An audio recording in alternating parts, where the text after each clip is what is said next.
Welcome to Fantasy Sports Daily, powered by FantasyGuru.com. Monday through Friday at 12 p.m. Eastern Standard Time, 9 a.m. Pacific. Ray Flowers breaks it all down for you from a fantasy sports perspective.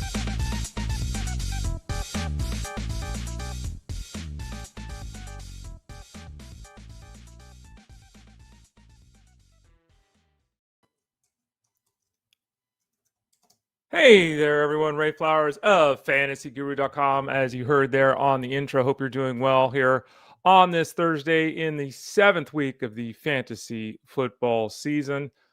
Still covering all kinds of things. Still got DFS baseball going up at FantasyGuru.com. We've obviously got things rocking and rolling for hockey. Basketball is available over there, so don't forget to go and click that subscribe tab in the top right corner and get signed up. And speaking of subscribing at FantasyGuru.com, we got a hot deal. It's hot. Talk about it here in a second. I'm Ray Flowers. This is FSD, powered by FG. I don't think I've ever said that before. This show is on Monday, Tuesday, Wednesday, Thursday, Friday, Monday through Friday at 12 o'clock Eastern Standard Time. We go about an hour, Tuesday, Wednesday, Thursday, Friday. On those 4 days, we have a guest jump on about 12:30, about halfway through the show, 12:30 Eastern Standard Time each day.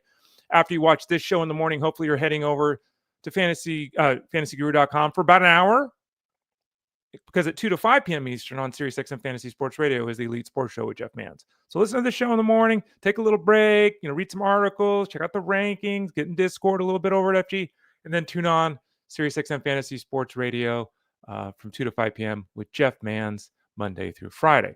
What are we talking about on the show today? Well, we got a lot of things, a lot to talk about on the show today. We're coming in hot. I'm going to look at points scored by position. We'll go through this. We'll talk about it.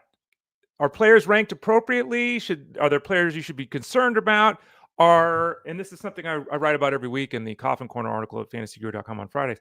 I don't think sometimes people have the numbers in the right context. Let's just put it that way. So we'll talk a little bit about that. We'll also go through a couple of leagues in the waiver wire. I don't know if I'm going to continue to do this. I used to do this for baseball.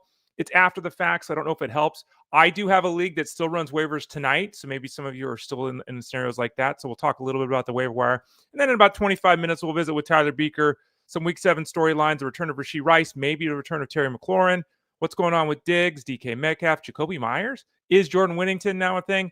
Dowdle and Hubbard in the backfield with Carolina. What does that look like to Tyler? And then we'll talk, of course, about Thursday night football as well. All right, before any of that, I'm throwing it up on the screen. 3 places to watch live. Leave comments and questions if you're watching live, or just watch it on demand if you want at any point. Facebook.com/FantasyGuruHQ, Twitter X at FantasyGuru site, and then the big one, YouTube. YouTube.com/@ElitePlusNetwork. You can always watch the show live there. You can watch it on demand there. And if you're watching live, you can leave comments and questions. Also go to FG, click the Elite Plus tab at the top of the page, get signed in there at the website. You can listen to all the shows in podcast form, or just type in Fantasy Sports Daily where you listen to your podcast. So many ways to get involved. But for those of you that are watching either live or on demand, check it out. It's on the screen there, and I'll obviously describe what it is. We got a huge deal incoming now. We're into the season, right? It's Week 7. Boom. You want to get involved with us at FantasyGuru.com. Massive across-the-board discount. We're giving you a $600 package, which for a lot of other websites would cost you more than that. We've talked about this previously. Our prices are very fair over at FantasyGuru.com. A $600 package is now on sale for $159.99. And you can see there on the screen, the all-in NFL package. What do you get with the all-in NFL package? You get NFL seasonal content the rest of the season. NFL DFS content the rest of the season. NFL betting content the rest of the season. You get all three. We talk about it all the time, the big three. You get all three of them for $159.99. And that package, the all-in package, also includes CFL and UFL content of DFS and betting. So we give you that for free. So those of you that want to dabble in college sports, you probably hear all the time about Ted Schuster having all this success on the show on Fridays on SiriusXM. Boom. The all-in NFL package includes college football. You also get the elite NFL data. You get obviously the rankings each week, the projections each week, the Discord access each week, and access to all the podcasts. So go to FG, click the subscribe tab in the top right corner. If it doesn't populate properly in the shopping cart, send a note to support@fantasyguru.com. Say, hey, Ted, hey, crew, I'd love to get the all-in package that includes NFL seasonal, NFL betting, NFL DFS, and college football. I'd love to get all that. How do I do it? Send that email to support@fantasyguru.com. Boom. There it is. It's pretty damn good. Check it out, folks. All right.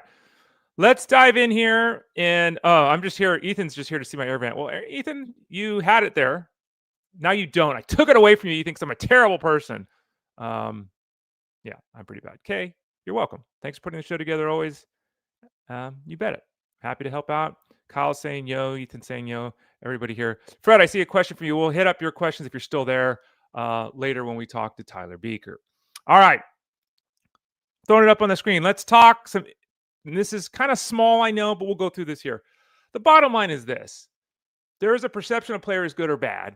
And a lot of that perception of whether a player is good or bad is tied directly to the results. Remember, the results are what count in fantasy. So ultimately, it's what matters.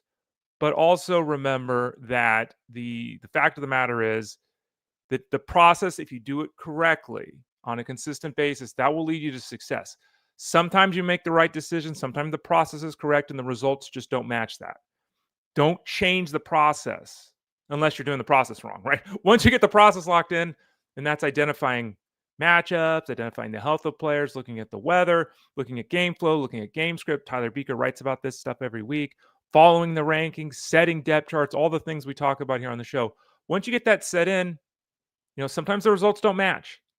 But that doesn't mean if you're doing the right thing on a consistent basis, you won't have success. You'll have much more success doing that than trying to time the market, trying to play the streaming game, all those things we talk about. Look at the quarterback position. Last year, we were told Patrick Mahomes stunk. I was told that many times. This year, he's the number one scoring quarterback right now. He actually leads the Chiefs in rushing, as we've talked about. Look at this group here of quarterbacks. I think the perception is that quarterbacks, there's a lot of similarity. And there is. I mean, look at this. There's this list of quarterbacks. Includes young guys, old guys, guys that use the wheels, guys that don't. I mean, here's an example. Let's look at number 10 and 11, right? Matthew Stafford, Caleb Williams. Matthew Stafford's had a couple of games where he's gone for 375 and 3, some huge efforts here. And you see that he's at 107.1 points. Caleb Williams is at 102 points. What's the main difference here? Look at their points per game. Caleb Williams played one less game. So make sure you factor that in when you're looking at the analysis and trying to figure this. Because I had a question about Matthew Stafford a couple of weeks ago. Someone was talking about him. I'm like, he's played one extra game. He's played an extra game compared to some of these guys because his bye weeks have started. So while it's good to look at the overall points total, and that's how we're going to go through all the positions today just for the sake of ease, the point per game column is really where you want to be. I mean, look at Lamar Jackson. He's at 23.3 points. He's 15th overall in scoring, but he's actually got the number 2 behind Patrick Mahomes point per game mark. Now, again, all the scoring are different here. This is a standard PPR setup, traditional setup there. Shouldn't say standard PPR, excuse me. It is a PPR setup, a traditional PPR setup. All right, 10 yards for a point, 6 points for a rushing touchdown, 4 for passing, et cetera, et cetera. I don't think the quarterback position is drastically different than a lot of people's expectations. So I would point out, as an example, Justin Herbert, Jared Goff, Matthew Stafford, Sam Darnold, Bo Nix, Trevor Lawrence. All these guys are ranked, quote unquote, ahead of Justin Fields. And Justin Fields has a better point per game mark than all of them. So keep that in mind. Okay, let's move on to the next position here. This one's a little tougher because it's smaller, but this is the running back one. And this is running back, wide receiver, and tight end, I think, is really where there's a lot of differences that can be found here. Everyone knows Christian McCaffrey's at the top. Everyone knows Taylor and Bijan Robinson, Devon Achane, Javonte Williams. I don't think there's any surprises there at all. James Cook is 6th. Maybe that's a little bit of a surprise. But again, note his 17.4 points a game is a touchdown plus below the top guys. That's a huge difference. Huge difference, 17.4. Note that DeAndre Swift is an example. DeAndre Swift, and we heard a lot about DeAndre Swift prior to his last game where he went nuts. Would he have like 165 scrimmage yards and a touchdown, whatever it was? He was a disappointment. Fair. He has a massive game. He's now running back 18. His ADP was like running back 15. Is DeAndre Swift a disappointment? Look at his points per game mark there, 15.1. That's higher than like 6 guys that are ahead of him. If he had played that extra game because the Bears have had their bye, he'd be a running back 1 right now based on his average point total per game. Is he really a failure? We talked about this on the Elite Sports Show yesterday. I'm with Jeff Manns, 2 to 5 p.m. Remember, that's Monday through Friday. I'm with him every Wednesday from 2 to 5. We talked about this directly on the show yesterday. And I made the point that, we played 35% of the games. We played a third of the games this season. It's too early to be making declarative statements on anybody. People are disappointed in Kenneth Walker. I get it. He's running back 24. Let's look at Kenneth Walker. He's running back 24. It's hard to read it, but he's at 68.5 points here. If Kenneth Walker had a touchdown and 30 yards, right? That's 3 points for the yard, 6 points for the rushing touchdown. That's 9 points. Let's add 9 points to his total. And that's, again, over the course of 6 weeks of the season. Just 9 extra points. 9 extra points over the course of the season. He's now running back 18. He's beyond DeAndre Swift, right? He's 10 points away from being running back 15. Where was his ADP? His ADP was like 16th at the position. So he has 1 week, Kenneth Walker, like DeAndre Swift did last week, and all of a sudden Kenneth Walker is running back 15 and everything's fine. He's right exactly where his ADP was. Now, I know we had higher expectations at fantasyguru.com. I know that he's been a disappointment given those expectations. But again, relative to ADP, his performance is one big game off where it should be. And I think a lot of times people look at this and say, oh, he's running back 24. He sucks. Remember, 10 extra points, he's running back 15. Do you feel differently about Kenneth Walker if he's running back 15 versus 24? I bet you do. It's only 10 points. It's only a couple of points, not even a couple of points a week. It's less than 2 points a week. But I bet if that was the case, you'd feel much better about it, right? So understand the context of what we're talking about here. There's not much separating some of these guys here. At the wide receiver position, Puka Nacua has been outstanding. Puka Nacua is number one in points per game. And he only caught 2 balls and played like 20 snaps last week because he got hurt, right? That's how amazing Puka Nacua has been. But this is another one of those scenarios where, like, I'll say this in reverse. Trey Tucker is 10th. I have been anti-Trey Tucker. I think most people have been anti-Trey Tucker. Trey Tucker, I should do this. Let's pull it up as we're talking about Trey Tucker. At the wide receiver position, this is particularly notable. Trey Tucker is averaging 14.4 points a game. Right? There it is. You see it. 14.4 points a game. He's a wide receiver 1 according to the rankings. 14.4 points. How many games has Trey Tucker, out of the 6 he has played, scored 14.4 points? Well, he had 1 because he had that 3 touchdown game. Okay. How many games has he reached 14.4 points in 6 outings? And the answer is once. So the point total says he's a wide receiver 1. There it is. It's logic. It's science. It's numbers. He's reached his average point total 1 time in 6 games. 13 points, 5 points, 4 points, 11 points, 12 points. Can't remove the 1 game, but you also can't count on it as if that changes who he is. The bottom line is here, he's a 10-point-a-week guy. And you look at this list here, you drop him down to a 10-point-a-week guy. He's not a top 30 wide receiver. He's living off 1 week. And he's going to continue to live off 1 week because he's going to continue to score 10 points a week. So understand that the rankings can be a little deceiving. It's pretty obvious here, I would think. He's a really good example of that. Let's continue to look at this. Who else can we pick out here? Quentin Johnston, remember, he missed a game last week. He's still 11th in total points with a missed game. In opposition to Trey Tucker, let's look at Quentin Johnston. Let's pull his player card up. He's averaging 17 points a week. He's only hit 17 points twice, but remember, he's only played 5 games. So he's got a way higher 1 out of 6, 2 out of 5. Way higher percentage. And here are the point totals of Quentin Johnston. 25, 16, 15, 24. Okay? So he's missed twice, but the 2 times he missed, he had 16 and 15 points. Almost exactly the same. So he's been more consistent than Trey Tucker, and he's missed a game that Trey Tucker hasn't had. And they still have the exact same point total. So I really encourage people to go through and look at it this way. Remember the bye weeks. Remember the explosive and terrible performances. And also remember that we're really looking for consistency. Another guy, Courtland Sutton. Courtland Sutton is number 15 at the wide receiver position right now in total points. He has had 2 games of 2 and 3 points. There have been 2 games where he's caught a single pass. So according to the numbers, he's an elite wide receiver 2, and I would view him as an elite wide receiver 2. I think that's fair. But in the 6 games he's played, 2 of the times he didn't get to 3 points. It was 1.6 and 2.7. Those things should normalize over the course of the season, but again, something to think about. Finally, before we talk some waiver wire, let's look at the tight end position. And this one, to me, is the most interesting because because of the volatility that we consistently speak of at the tight end position, right? We talk about not streaming tight ends. We talk about carrying one tight end. I talk about the fact that, and we'll see this in a second here, I really only want to carry one tight end. Unless I have one of these absolute bangers, when the bye week comes up, a lot of the times I'm dropping I'm dropping that tight end to add the tight end I'm going to use in the bye week fill-in. Jake Ferguson and Dallas Goedert are 1-2 in points per game. They're followed right there by Warren and McBride. Not surprising with McBride. Warren's been fantastic as a rookie. But there's a lot of closeness here. Let's look at Goedert in particular. Goedert is 4th in points scored. And again, he's 2nd in points per game because he's missed a game.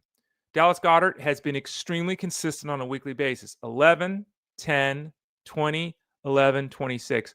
All 5 games he has played, he has scored at least 10 points. That's fantastic out of the tight end position. That's a huge win. If you can get 10 points a week from anyone that's not, Trey McBride, you're doing well at the tight end position. Now, Goedert has games of 1, 4, and 3 catches. Not good. He's got 2 huge games of 7 and 9. And out of his 5 games played, he's hit 45 yards once.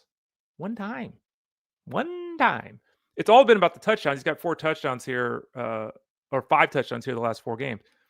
No tight end in football history scores a touchdown a game, and obviously Goddard's not going to do that the rest of the way either. It's just not going to happen. So those consistent numbers that we have seen thus far, realize we're talking 2 targets, 4 targets. We're talking about 1 catch, 4 catch, 3 catches. We're talking about 44, 33, 37, 19 yards. Let's go a little bit further down here.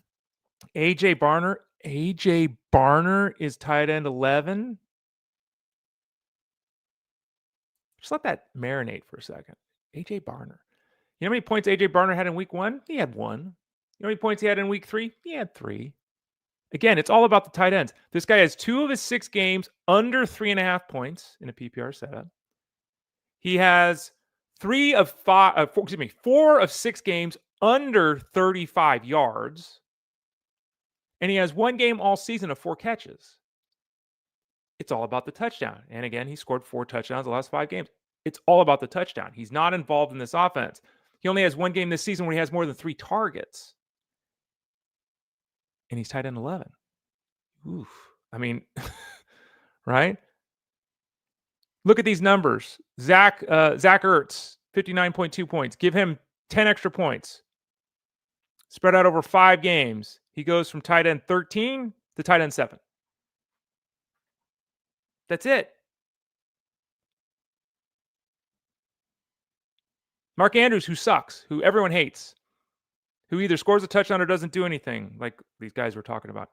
He's at, 50 points? 51 points. He's 17th. Give him 10 points. He's tight end 12.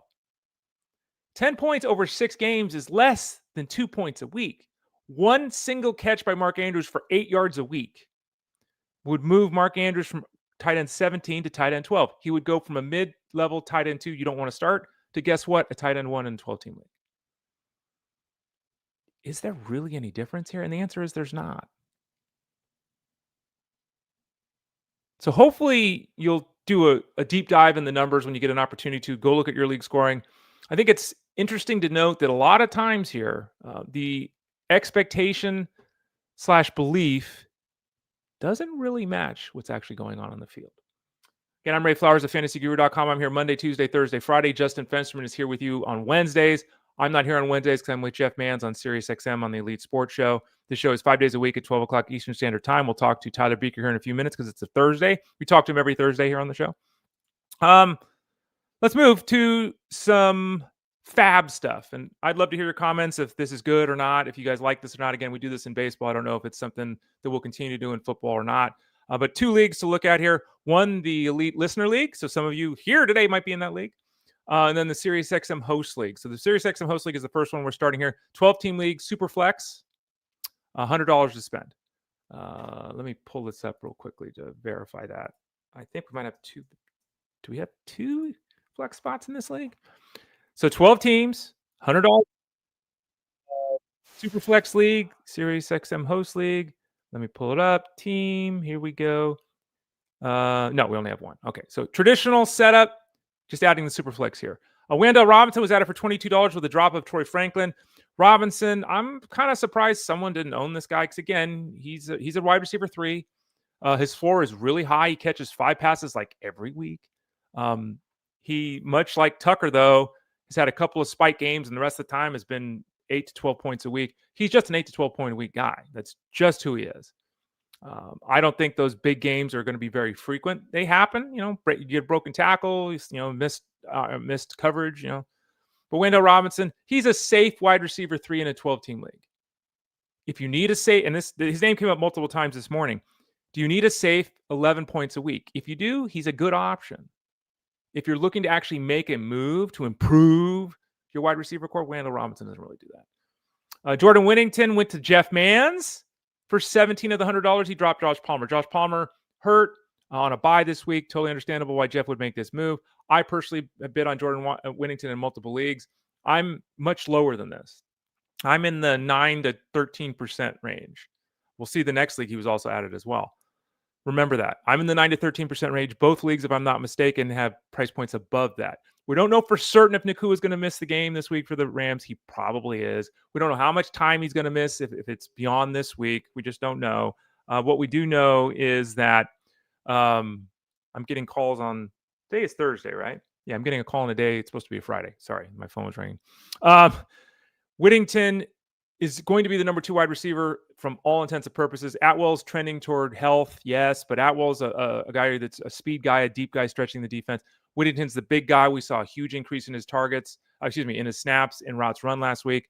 He's a good addition because, again, Nakua also is one of these guys that's consistently beat up. As you can see there, I added Harold Fannin for 9 of the $100. I had David Njoku. My team in this league is a mess. I've got Aaron Jones. We don't have an IR spot, right? But I have Aaron Jones who's out. I've got DJ Moore who we don't know. I've got Brandon Ayuk who's out. Again, we don't have IR spots. So my bench is a mess. It's just a mess. So I can't float a second tight end given my roster composition here.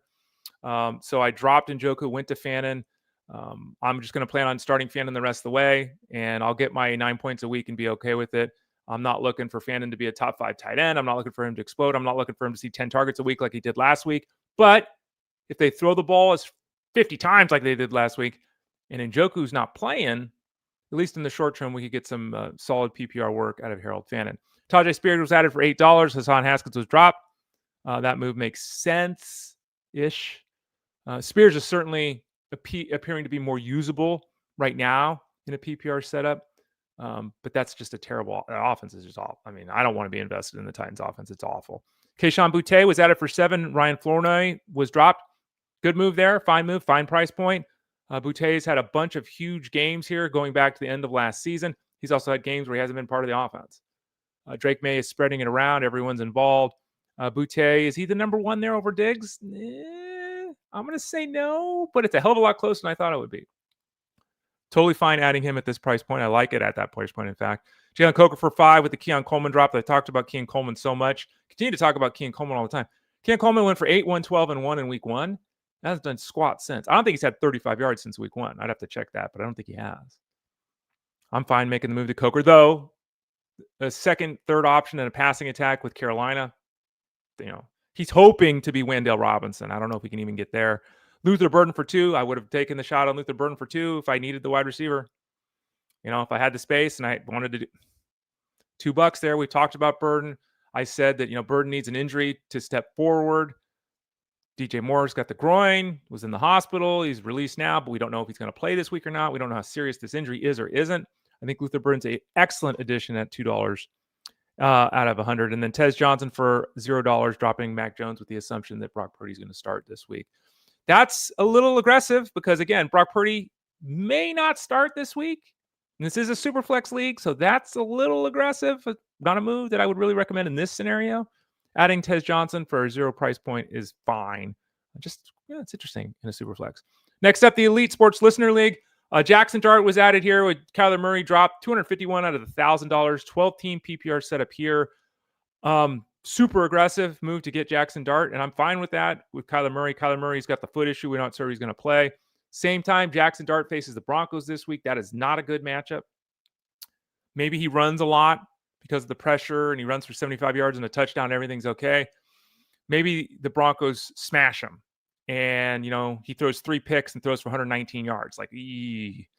So the timing of it's not ideal, but with the uncertainty with Kyler Murray even playing this week, you got to do what you got to do to have an active quarterback. Whittington here went for 15% of the 1,000. Again, my bids were in the 9 to 13 zone this week, 9 to 13%. We had the last league was 17% for Whittington. This league is 15% for Whittington. Perhaps all of you should be bumping it up a little bit if you want to get Whittington. Again, the uncertainty with playing time kind of, looking at my team here in the listener league, I dropped Jake Tonjes.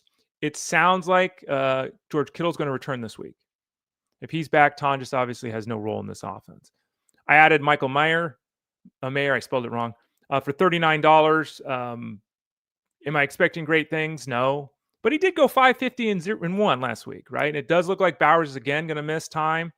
Next week, I'll have to make another move because the Raiders are on bye next week. The expectation being Bowers returns after the bye. That's kind of where we're at with the knee injury he's dealing with. 39 out of 1,000 to get Meyer as an unfortunate streaming option at the tight end spot in this league, which, by the way, I didn't draft this team. I was unable to. My mother was in ICU in the hospital, so I wasn't able to. But I have Brock Bowers in this league. So I'm trying to piece things together until Brock Bowers is back on the active roster. Cam Johnson went for 22 with the drop of Jalen Tolbert, and Tez Johnson went for 12 with the drop of Michelle Tootin. Tootin's not doing anything. He's a strong stash for those of you that play the game of I'm going to grab a random running back and hope. Because if ETN goes down, there's a lot of meat on the bone there for a running back with the Jaguars.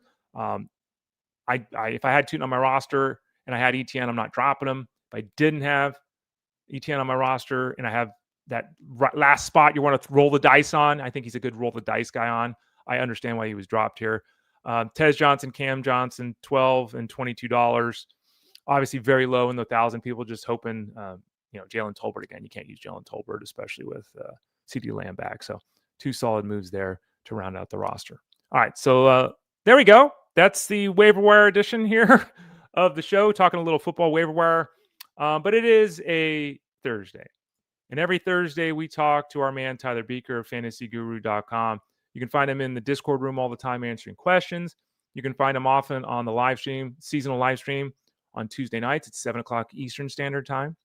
You can find him hosting the DFS live stream on Friday nights. So he's all over the place. Live streams. He sometimes appears on podcasts. He's on this show every Thursday. Don't forget to go to fantasyguru.com. Click that subscribe tab in the top right corner and get signed up for the product now. It's $159.99 for the rest of the season for the all-in package. That includes all of Tyler's betting work, the whole staff's betting work, all the staff's seasonal work, including obviously Tyler's work, and then all of Tyler's DFS work, including being able to ask questions in Discord or watch that live stream on Friday. If you go there and you get it all put in your cart and it doesn't give you the right price, it still says $600 or whatever it says, send a note to support@fantasyguru.com. Send an email, support@fantasyguru.com, because for $159.99 the rest of the season, you get DFS football, you get wagering football, you get seasonal football. And when I say football, I mean NFL and college football. All right, let's bring in Tyler Beaker, my man. Tyler Beaker, you know him. You see him here every Thursday. We have a good time. We chop it up. We talk some storylines in the NFL. We also talk some Thursday night football. This week it's Pittsburgh and Cincinnati. So we'll talk to Tyler about that in a few minutes. Tyler, welcome to the show. How you doing?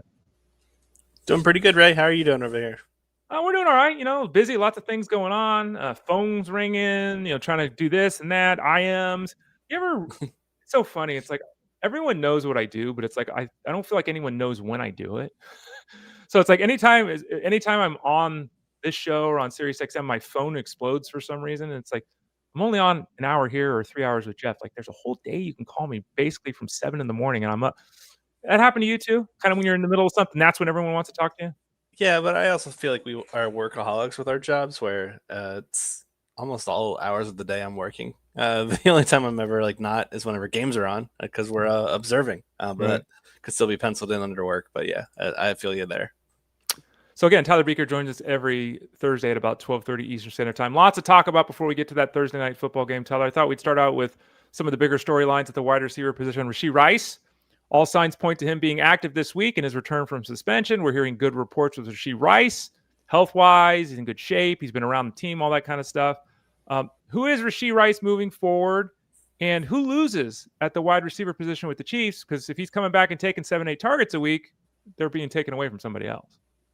Yeah, I'm very excited about this. The Chiefs offense, they've been playing lights out over these last few weeks. They finally get back last year's number one wideout prior to injury. Now over a full year removed from that injury. Should be a full go. We got quotes of a quote unquote heavy workload against the Raiders this week. Love to hear that. It's a great matchup on paper too. Raiders are one of the highest users of cover 3 defenses. They use it at the second highest rate.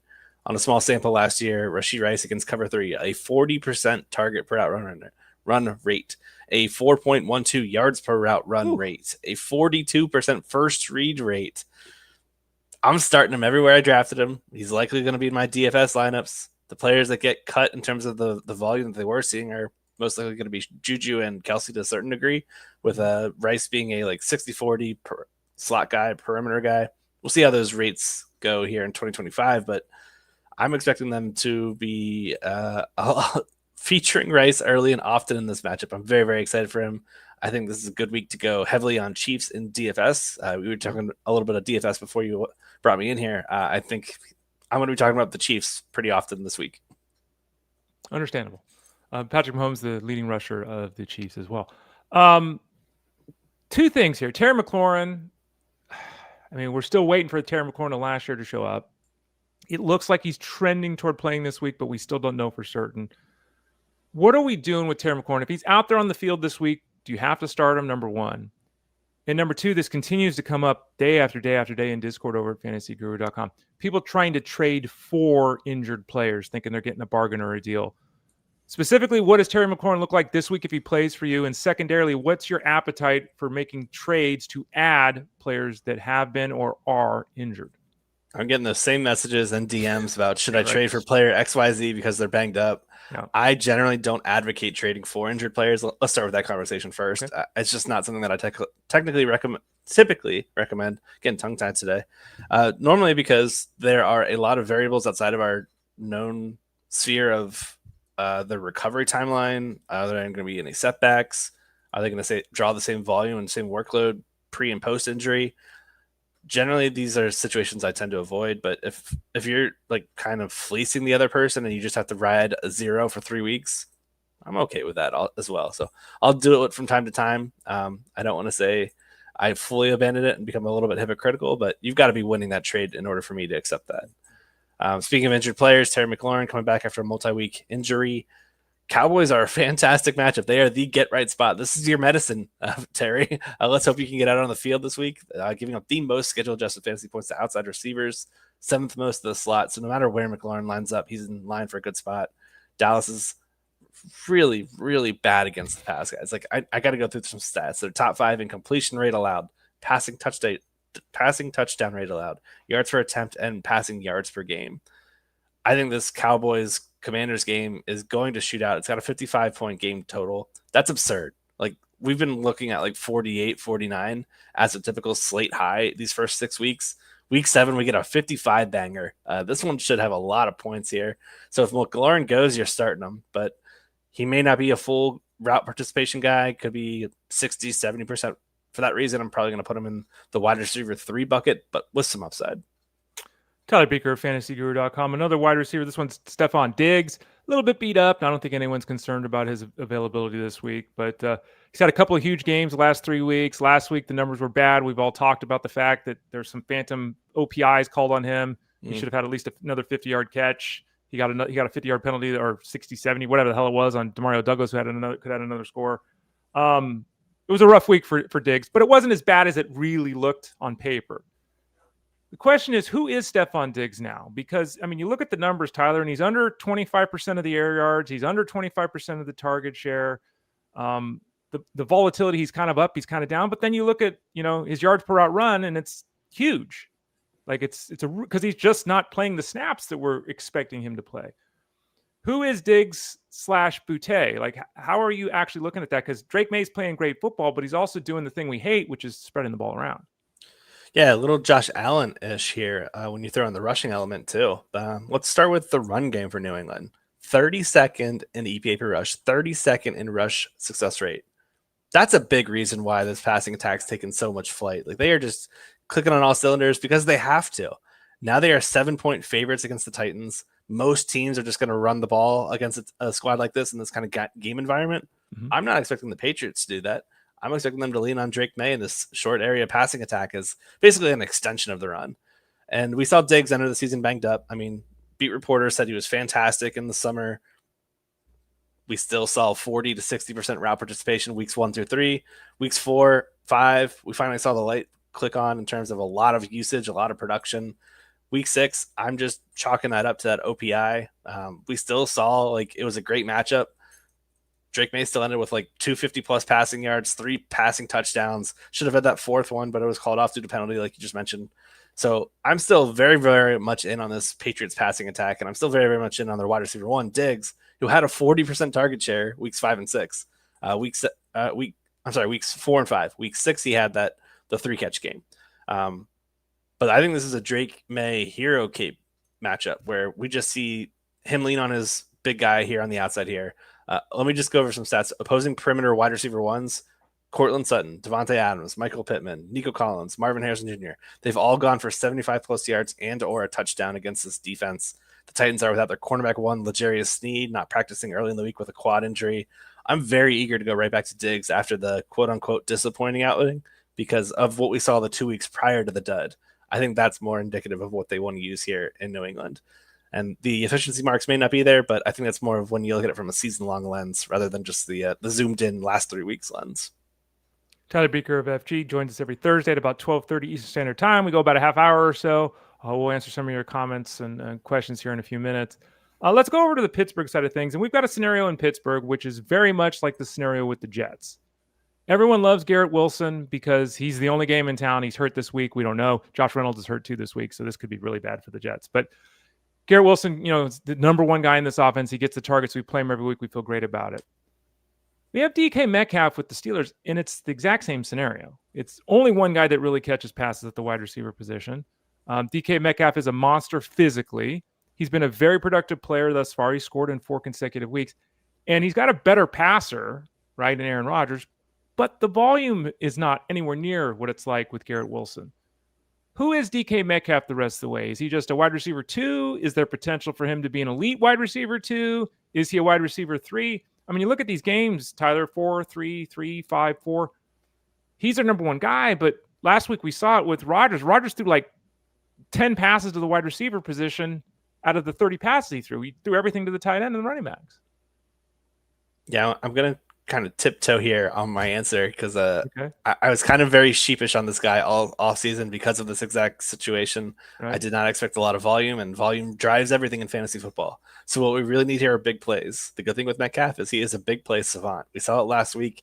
Man-heavy matchup against the Browns. He was making big plays left and right. Yep. 9 targets, 95 yards, and a touchdown. But it was one of those like 4-catch outings where he had to do it on very minimal receptions. Good matchup again this matchup here tonight against Cincinnati. The Bengals are top 12 in fantasy points per game allowed to outside wide receivers. They play a lot of cover 3, a lot of cover 6. Metcalf against these schemes this year with Aaron Rodgers, 39% targets per outrun, 3.55 yards per outrun, 42% first read rate. So I really like him for another big night. Top 15 kind of status. I think this guy is maybe your wide receiver 3 on your fantasy squad, but he could put up a top wide receiver 2, maybe even wide receiver 1 outing if he reaches the paint once or twice. But yeah, there's just a lot of volatility whenever you're in this type of offense. So we got to ride the waves. This is what I'm hoping to be a crest point in terms of the wave where it should be a high week for him. The next guy, we're talking to Tyler Beaker, the next guy was drafted to be a wide receiver 3. The last 3 years, he's averaged 75 catches, 880 yards, and 6 touchdowns. That's wide receiver 3. Last year, he actually had career highs in yards and receptions. Great. Jakobi Meyers. He's hurt now. I don't know. Is he hurt? I don't know. He's on the injured list. He's practice time. There's all these rumors about him being traded. Brock Bowers isn't playing. They don't have any. The offensive line is bad. Geno Smith isn't playing well. Like, there's all these negatives with the Raiders team. To me, it's confounding that Jakobi Meyers is just not really part of this offense. He's being treated as if he's just a tertiary piece of this offense. When to me, if you want to pass the ball right now, you got to get him the ball. They just haven't done it. Jakobi Meyers, your thoughts? First word I write down was yikes. Yeah. Floor-based play, man. I mean, he's been held under 40 yards in 3 straight matchups, and that's with a hobbled Brock Bowers in and out of the lineup. He seems like the most obvious trade candidate. So I don't know what they're doing here in terms of maybe they're trying not to get him into risk sway where they can still get some kind of return. But he's had some great matchups these last few weeks. I've been playing him in DFS and getting duds, and it's just not been a very profitable last few weeks for your man over here. But Jakobi, what are you doing, dude? They've got a week 8 bye, so maybe some kind of transaction goes on then. But I don't know what to tell fantasy gamers. Like what drove us to him earlier was the high floor that he provided. That's just evaporated now these last few weeks. I don't know if that's a Geno thing, a scheme thing, a trade possibility thing. There's just too many question marks where hopefully with only 2 teams on bye, the Bills and the Ravens, 2 teams that we weren't really banking on many wideouts there, you don't have too many wide receiver questions this week, hopefully. We're hearing we both mentioned the trade rumors, and I asked you earlier about, do you trade for guys that are injured? Do you trade for a guy that could get traded? Like earlier in the year, I got a lot of questions about Alvin Kamara. Do we make a trade? He's going to get moved. Now we're hearing the questions about I'm going to make a move to get Jakobi Meyers because he could get traded. I always say play the game of what is versus what could be. So I'm not making a trade to get a guy because he potentially could get traded. How would you play that? Yeah, I'm not doing that either. There's too many variables. We have no idea where he could go. He could go to a veteran that's on their way to a championship, but it's a loaded roster where he's not contributing as much or as well. I mean, there's not much he's contributing right now. But yeah, there's just too many things where I would not do that. He could be the DeAndre Hopkins edition, right? The guy that you think is going to do well, and then he's getting 3 targets a week, and it's worse than where he is right now. Tyler Beaker, fantasyguru.com. Rams, Puka Nacua. We're not positive he's not playing this week, but it seems likely that he will miss this game for the Rams. He has in the past missed games frequently.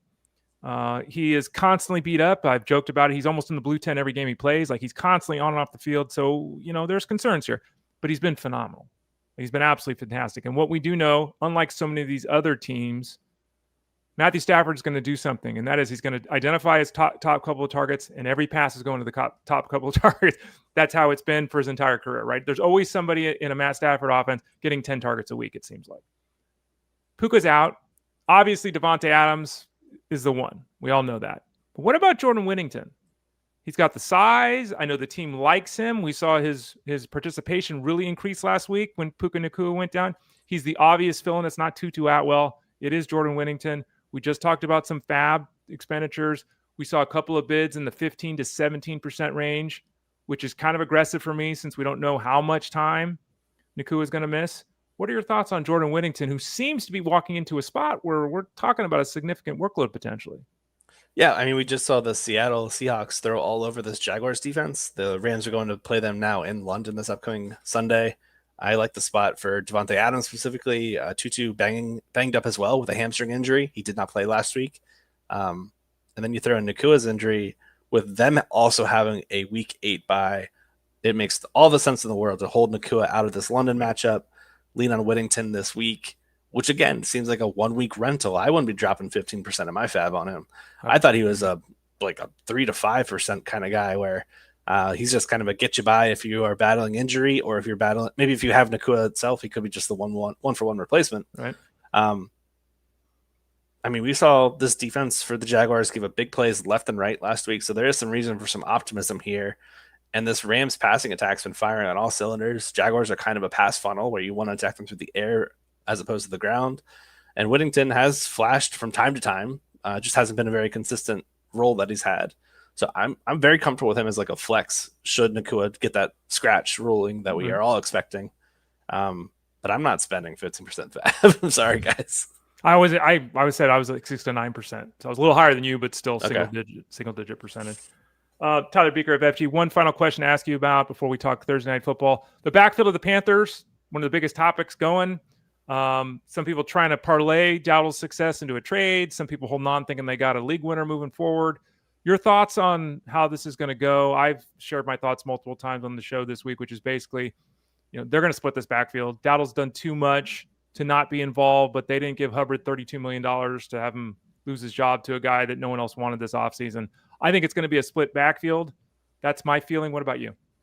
Yeah, that's a great point with the contract. It was very, very notable, especially after getting who was the other guy in round 1 of last year's draft, or round 2. Um, Man, how do you go back from Dowdle to Hubbard after what we've seen these last He 2 only weeks? averaged 215 yards from scrimmage or something like that, right? No big deal. Just that, no biggie. And what's crazy is everyone like looks at the stats of like the defenses for Miami and Dallas right now, and they got so bad because of the performance Dowdle had. Like entering the week, those defenses weren't as close to the bottom as they were. I mean, they weren't great. Let's not pretend anything here, but they are where they are now because of what Dowdle did. I just think this guy, it's like you can't put the toothpaste back in the tube, like analogy, where I just think he's performed so much better than what we've seen from Hubbard. We saw Hubbard like weeks 1 through 4, I believe. He was slowly getting his work siphoned away from him in favor of Dowdle. We saw this particularly around the red zone. I kind of could see a flip where Dowdle's in the driver's seat. Maybe he's the 1A with Hubbard being the 1B. Maybe that could be a 1 week thing. We'll see what the injury as he returns from a multi-week calf injury. But I just view Dowdle as just like a superior back in terms of his style of play, his rushing ability. And Hubbard, I mean, last year, I don't think he was very fantastic in many metrics, particularly in the passing game. He was very, very bottom dwelling in that. I'm just not excited about Hubbard. Like, I can't be. And then you throw in the fact that Dowdle was doing all this with 2 offensive linemen on IR. I really think he could be the 1A of the 1B, but I'm with you where it's still going to be a split committee. We're still going to be looking at a Carolina Panthers offense. They're not always going to be facing bottom-dwelling defensive units where they can put up points and be in competitive game scripts where they're able to lean on the run. Right. So sell high if you can. I don't blame you for anyone shopping Dowdle. I do not blame anyone for doing that. But I still kind of prefer Dowdle over Hubbard as we get set here for week 7. That could be wrong. We'll revisit in a week. But yeah, and that's kind of my point too. I'm not. One of us is wrong. Who cares? One of us is going to be right in 2 weeks. Who cares? Like we're trying to predict like how this goes. To me, I can see this being 40-60 or 60-40. Like I can see Dowdle taking over. I can see Hubbard going back to the lead. Like, and that to me, because we're both listeners, folks, we're both basically saying the same thing. It's like, well, our read of the situation, I'm leaning a little bit Hubbard. He's leaning a little bit Dowdle, but neither one of us is in. You know, it's like we're both kind of so take that for what it's worth, because I don't think either one of us is missing on this. I think it's just unclear. And I think the takeaway should be that they're both going to be involved. It's not going to be an 80-20 thing here. We're not going to have a clear backup, at least in either one of our opinions. Tyler Beaker of fantasyguru.com. We talked a little bit earlier about this matchup inadvertently because I asked you about DK Metcalf, the Steelers and Bengals tonight. Let's talk about that. We mentioned Metcalf. He went through that. Last week, I think they had 4 tight ends catch balls, did the Steelers. Yay. They've found their groove now, right? The defense is starting to improve. The offense is kind of what we expect. Aaron, don't turn the ball over. Throw for 210 yards. Get 1.7 touchdowns a week, and we'll win a game 21-9. Any of these tight ends, anyone besides DK Metcalf in the passing attack for the Steelers have any interest tonight? No. Next question. Let's keep it short. So I had a fun quote that I put in my game script article prior to last week's matchup. I just wanted to read like part of it because it was kind of fascinating in terms of like what the Bengals or the Steelers are trying to do from like a talent perspective. And it goes from their head coach Mike Tomlin on the thought and reasoning behind playing such heavy personnel, the 2 tight end sets, the 3 tight end sets. The quote was, "We have a certain personality on offense where we play against 4-3 defenses. That's why we drafted Darnell Washington. You can't play 4-3 teams with 250-pound tight ends. There are weight classes in combat sports for a reason. With the edge people, these are 300-pound guys. You better have somebody out there that looks like that animal." So I think it's a big reason why we're seeing a guy like Darnell Washington, who calls himself the 6th offensive lineman, out there so often. They also had Donald Parham, a offseason addition that I thought was going to be a fantastic add there as the 7th offensive lineman. Unfortunately, he got injured in the summer, and we never actually got to see him play. But this offense, by all means, they want to play with multiple tight ends. We'll see some Connor Hayward out there too. Freiermuth, Jonnu. It's a mess. It is a mess. And another scenario is a mess. I'm going to combine backfield questions here for you because, again, this is Steelers and Bengals tonight. Warren is the guy there. I know some people are excited about Gainwell catching passes, but we know that Warren is the lead back with the Steelers. We know that the lead back with the Bengals is Brown, but Brown has done nothing. P. Ryan 2 weeks ago started to see a little bit more action. Last week saw a lot more time on the field. What are we doing with both backfields in this matchup tonight? Are you excited about either one? Are both guys bottom level running back twos? Because, who cares and close your eyes? What do you think about the running back situation for both the Bengals and the Steelers? I was really impressed with Jaylen Warren's performance last week. He ran really well inside against a tough Browns run defense, a defense we typically try to avoid with running backs for fantasy purposes, especially these RB2, RB3 kind of players. But Warren, really, really impressive last week. Now he gets the Bengals defense we are not fearing whatsoever in terms of run defense and what they're able to do. They're also big favorites in terms of game script. I expect them to lean on Warren early and often. I think he's a strong RB2 play this week. As far as Chase Brown, I really thought we'd see more check down work from Flacco favoring Brown in terms of boosting his PPR viability. Unfortunately, we're seeing a lot more Samaje Perine these last 2 weeks. Yep. Chase Brown's rush share has gone down. His snap share has also gone down. Really heading in the wrong direction in terms of those that drafted Brown in that round 2 selection for some of their fantasy drafts. Is he the biggest bomb of the year for expectations? That's not hurt. It's been awful. Got to be. Yeah, it's been awful. Yeah. He's got to be up there. I'd put Brian Thomas Jr. up there too because people are spending top 12 picks on him. Right.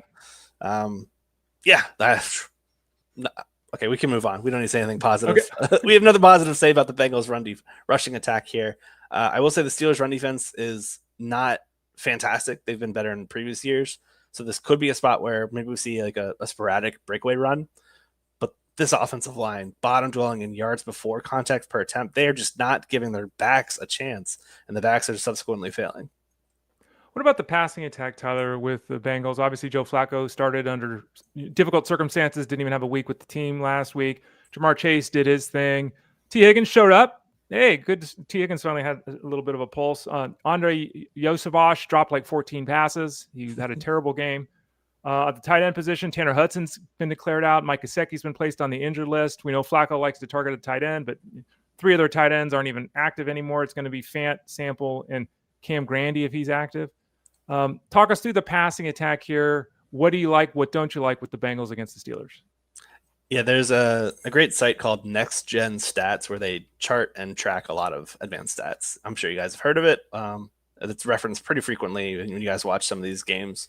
One of the things that I like that they produce is a passing chart where it shows where passing completions, passing attempts, passing touchdowns, where they were all thrown on the field in a graphical manner. I put these in my articles pretty frequently, so you may be familiar with them. With Flacco's performance, so keep in mind he came in over on a short week to play against Green Bay. Tough matchup. Yep. 21 of 29 completions were on the left side of the field, so he's a right-hander. He's throwing over there. And they were all within 10 yards or less. So it was all very consolidated in terms of where his pass volume was going. A lot to the tight ends, to the running backs, some short area targets to Chase. I think that's all going to stay, where it's just him getting rid of the ball quickly to avoid a pass rush. That's pretty decent by Pittsburgh. I think we're going to see some rinse and repeat in terms of analysis there, where Flacco is just going to get rid of the ball quickly to his guys and let them try to pick up yards after the catch. So we're looking at Noah Fant. We're looking at Jamar Chase. We're looking at some T. Higgins. Some Yoshavas, but I don't know if we're going to see any of these guys clear the century mark. Like it could just be, we're going to need a lot of broken tackles or some kind of miscue by the Steelers defense in order for that to occur. So I'm thinking maybe high floor, low ceiling kind of plays for Chase. You can throw Higgins in that bucket too. Fant, I don't really want to recommend in start sit formats. I feel like there's better options. Right. That said, I don't mind him in like the DFS showdown sphere because you never know. He could get in there for the paint. And we also have all those banged up injuries. Drew Sample is purely a blocking tight end. They lost Gesicki to IR and Tanner Hudson, preseason GOAT, to injury as well in the short week. I think he has a concussion, if I'm not mistaken. Yeah, that's right. So Fant is the dude that I do want to focus on there. But yeah, I think we're really looking at high floors, low ceilings. Normally on Thursdays, you have a bet. We have a whole betting package. Again, you can see it on the screen there. We've been talking about it. $159.99 for the rest of the season. Get signed up at fantasyguru.com for the all-in package. That's seasonal football, DFS football, betting football, all of it. NFL and college football, all of it for one low price, $159.99. You're kind of one of the lead guys. You and Jeff are, I think, probably the 2 lead guys, Ted, as well, with the football betting. You often have a bet here that you want to share for free, a teaser bet kind of thing. If that's, I hate using that term. It sounds like I'm a bookie on television, but you got something for tonight for this game? Sure. It goes on what we just finished talking about, and it's Noah Fant over 3.5 receptions. We've seen Joe Flacco continuously target his tight ends dating back from the Cleveland days. So far this year, he's played in 5 games. Here are his target totals to the tight end only: 9, 9, 11, 10, and 15. The Cincinnati Bengals, like I said, just lost Gesicki. They put Tanner Hudson. He's not going to play due to concussion. Steelers, they are allowing 6.4 receptions per game to the tight end position. That's the 5th highest rate in the league. So I really like Fant to get involved here. 3.5 catches. We got it over at DK at -107 odds. It is now closer to -120. So one more reason to get in there with us over early in the Fantasy Guru Discord. We get these plays out before the books are able to steam them up, or other players bet them up, and the prices change. So get in early, get in often. Check us out over at Fantasy Guru. We are putting out a ton of bets. Jeff's got 2 bets for tonight, and I've got 1, and I'm working on a second. And again, click that subscribe tab in the top right corner at fantasyguru.com. Always can send a note if you have any questions. You don't see the price point you like, you want to do something different, send a note, support@fantasyguru.com. That email, support@fantasyguru.com. A couple questions here, comments to touch on before we let you go, Tyler. Fred C has a question about kick return leagues. I will admit I'm not in any kick return leagues this year, I don't think. Scott Fishbowl doesn't do kick returns. It doesn't, right? It has last year. Yeah, last year. Everyone had to get Rashee Shaheed last year. Yep. So I'm not in a kick return league. But a guy like Malik Washington returns kicks. And even though he's catching 4 balls for 13 yards, he's involved there. How do you boost players? And this is kind of just a general question for Fred. I mean, if you're playing wide receiver, running back, or defensive back, I mean, we could be talking anywhere from 7 to 15 points a week, right, for these returns, depending on your league setup and everything like that. That's significant. You know, a flunky nobody running back scoring 7 points a week, scoring 9 points a week as a kick returner, he's in play. Yeah, I mean, it depends on the scoring format for sure, because you'll have to see how they compare to like your standard like wide receiver 1 bucket, wide receiver 2, wide receiver 3. I would generally just try to only play these guys, not knowing how your scoring format is. Sometimes these players are on par with wide receiver 2s.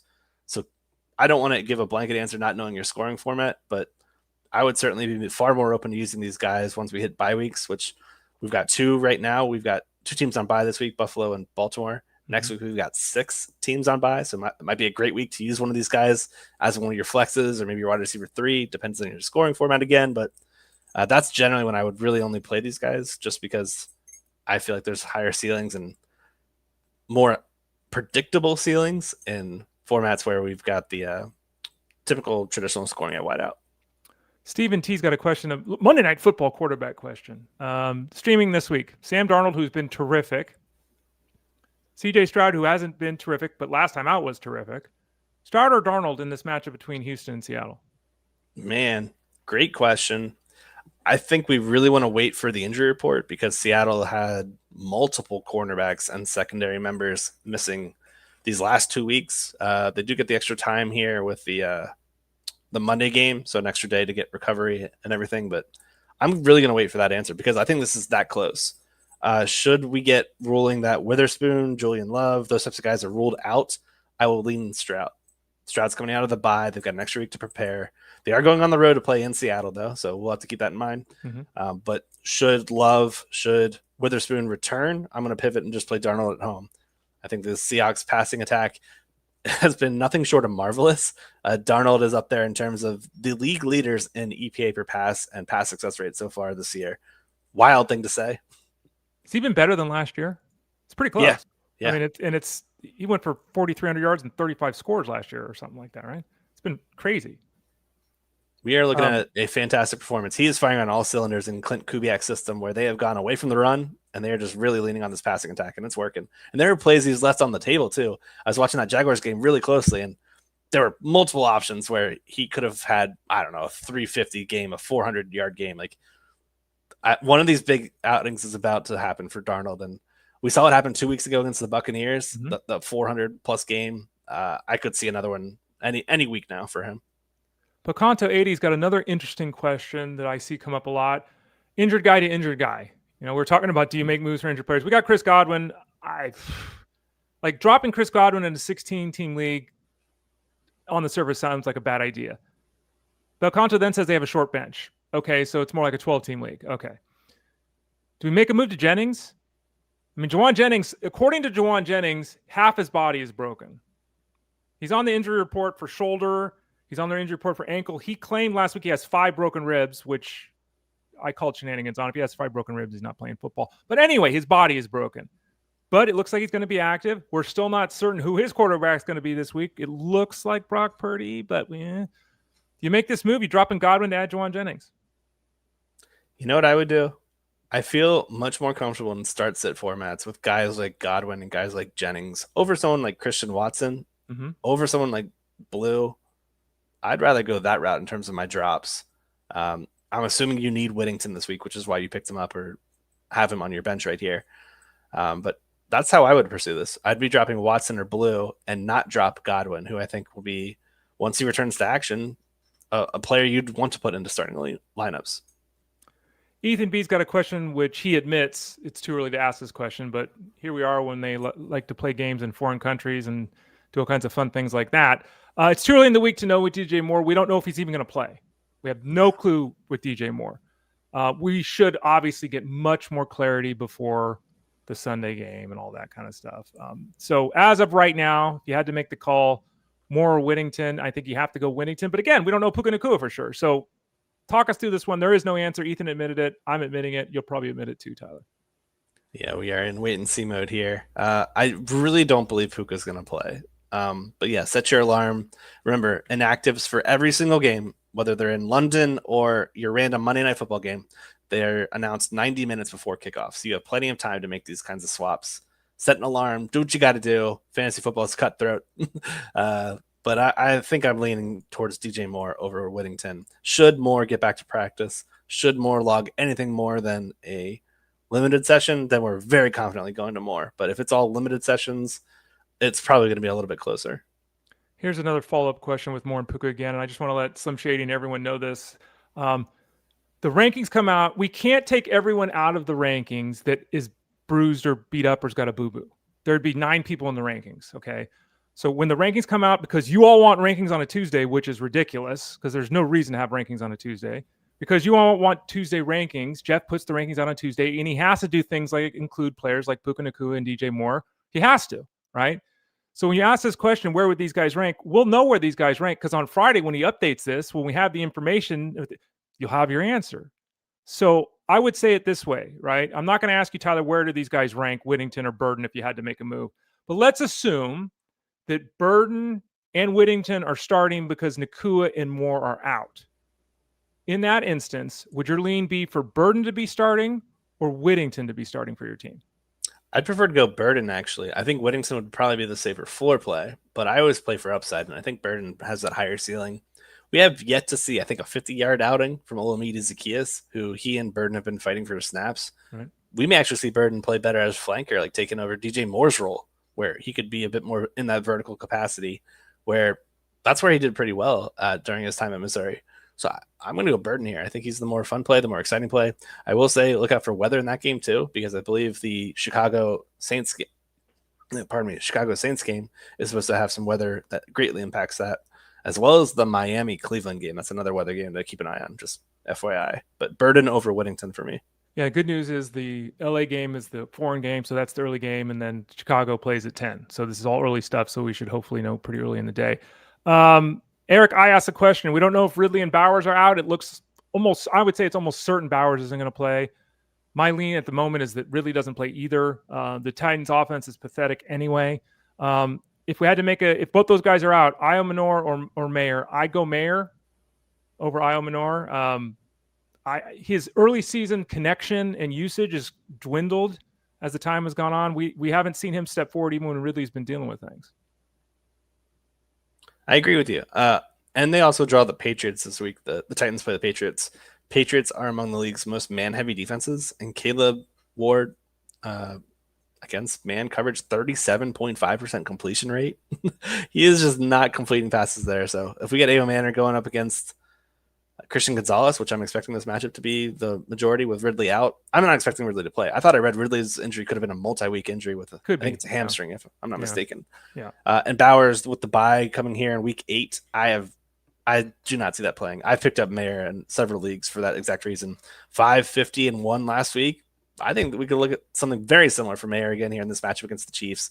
Last time the Raiders played the Chiefs, Brock Bowers went nuclear. 10 catches, 140 yards. That was on Black Friday, if I'm not mistaken. Yeah, I could see Mayer having a big game. This defense by Spags, they funnel production towards the middle of the field. That's why we attack the Chiefs with slot receivers and tight ends. Big game for Mayer, especially if Jakobi Meyers keeps ghosting us. And like I said, if you missed it earlier, I did pick up Meyers in the league. I needed a tight end this week. Final question here for Tyler. Jack B joined late. Any bump in playing time after the bye for Caleb Johnson? I mean, I think he's played 11 snaps each of the last 2 weeks. He's touched the ball on the ground 6 times each of the last 2 weeks. Like, he's on the field a little bit now, but even in a DFS slate, if you're getting nuts, is Caleb Johnson even no? Yeah, right? Like there's slow burn, and then there's like an ember where you're trying to get a fire started, and you're just like blowing it on every like 5 seconds, and you just can't get anything going there. That's Caleb. He's not getting anything going here. He had that opportunity whenever we saw Jalen Warren out in that London game, or was that the Scottish game? Or I don't even remember anymore. Ireland game. The overseas game. No, I don't feel confident about Caleb Johnson getting any more playing time, or at least being fantasy relevant in the near future. We're in need to see it, and I don't mind dropping Caleb Johnson. Like, I think you can drop him weeks ago, and if you got to go out and bid to go pick him up, so be it. Like, at this point, you're probably burning a hole in your roster with him on your bench every single week. Tyler Buecher of fantasyguru.com. Again, Tyler joins us every Thursday at about 12:30 Eastern Standard Time. He's often on that Tuesday night live stream at 7 o'clock. He hosts the Friday night DFS live stream. You're going to be doing that again this week, I assume, Tyler? Every Friday, yep. We'll be doing one 7 p.m. Eastern. I'll be hosting our dude, Jorge Pucks. He'll be hopping on there with me to talk to Slate. Really excited to get his take on this, especially because I'm talking about these Chiefs so much, and he's a big Raiders fan. So Chiefs-Raiders squaring off. We'll have a lot to talk about this Friday evening. We go through the entire slate, position by position, talking about what we're looking at. By the way, click that subscribe tab in the top right corner. We are covering hockey, right? One of our users 2 days ago won $25,000 in a tournament. So check that out. I think we had another $1,000 winner too. So Jorge Puck's part of the crew there, giving that great advice. Click that subscribe tab in the top right corner. And as you can see on the page here, one more time, the all-in football package has been reduced from $600 to $159.99.